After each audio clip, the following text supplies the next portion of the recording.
Mizan ভাইজের hotel. দেখো, গরিবের hotel মানে শুধু খাবার নয়, এটা তাদের আশ্রয়, তাদের সম্মানের জায়গা।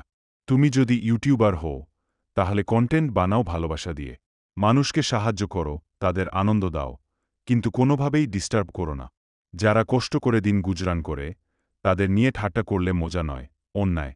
তাদের দুঃখকে কন্টেন্টে রূপ দিলে তুমি ভিউ পেতে পারো, কিন্তু তাদের দোয়া হারাবে। আমি নিজেও কিছুদিন আগে ওই দোকানে গিয়েছিলাম। তখন আমি খাবার পাক করার কিছু জিনিস দিয়ে এসেছিলাম। আমার উদ্দেশ্য ছিল সাহায্য করা, ডিস্টার্ব করা নয়।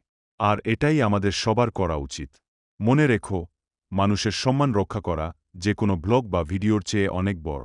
এই লোকটা বিরক্ত হয়ে কি বলছে শুনুন একবার। ইউটিউবারের যার সন্তানের লেখা আপনারা আমার একটু আইবেন না।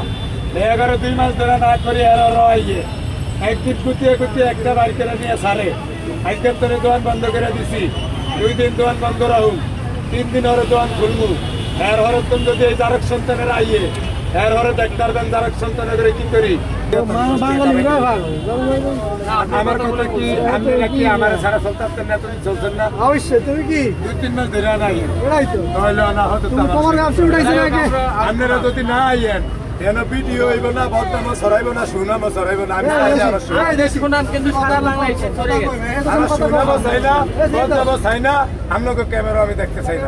আমি আগের মতো থাকতে চাই, আর নাইলে ব্যবসা আপনাকে লিখে বন্ধ করে চ্যানেলটি সাবস্ক্রাইব করে পাশে থাকুন।